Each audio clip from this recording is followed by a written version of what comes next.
Hello everyone, welcome back to another episode of CV2 Desk. Today we're going to be learning how to make a jetpack. Let's blast off. For this project we'll be needing one trigger handle, one event receiver update 30 Hz, one emitter, 3 if chips, 2 delays, one vector component, one set position, one vector 3 split, one vector 3 create, one subtract, one set velocity, and one get position. First of all, we're going to start off by connecting the primary action pressed to the velocity set. After that, we're going to be connecting the target to the player. After that, we're going to be putting the direction as to the vector's output. You're going to need the vector pointing upwards, straight up, so we can create the effect that the jetpack is going up. Then you have a simple jetpack.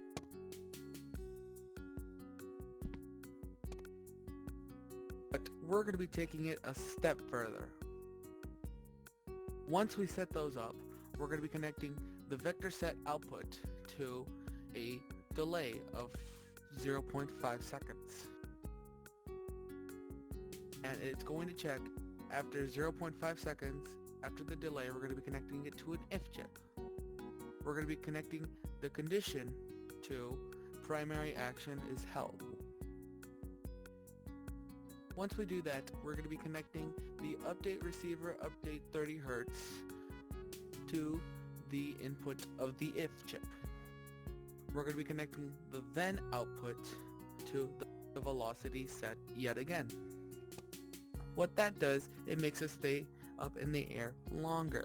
For example, if it checks that I am still holding down the trigger, it is going to continue sending me up in the air. We're not done yet. You could end there and then you could create your simple jetpack. We're going to be taking it a few steps further.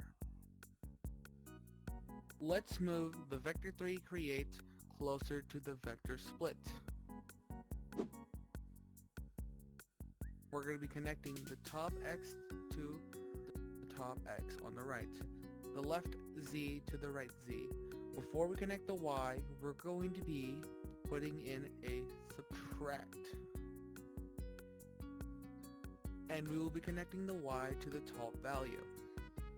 The bottom value can be set to whatever you want, but for me, I'm going to have it offset by 0.5.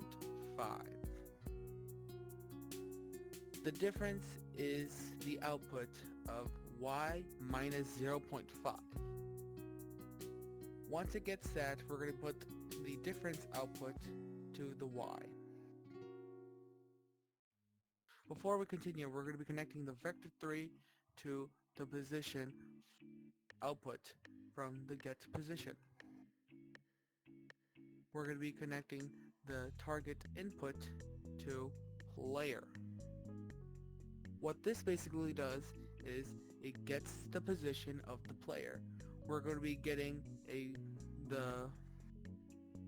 what this basically does, it gets the position of the player, and from its Y value is we're going to subtract it by 0.5, and then it's going to become its own X, Y, and Z value. Why are we doing that? Because we have a set position.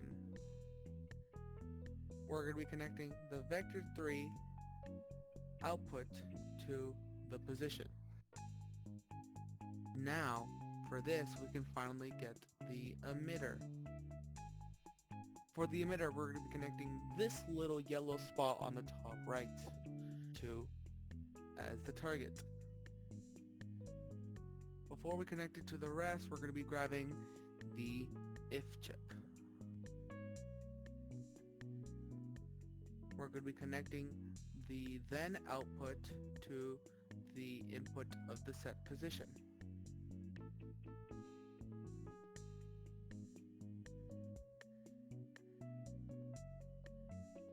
We are going to put the condition looking for if the action is still being held down. A few moments later. I just realized I made an oopsie. Give me a second. Instead of connecting the velocity set output to the if chip again, we are going to be connecting the velocity set to the delay run. It puts a 0.5 second delay and it checks if it's still running. If it is, then it continues this. What else we can do is connect the run to this if chip. Then this sets the position of the emitter for the jetpack to emit a boost effect, which we will be grabbing the emitter.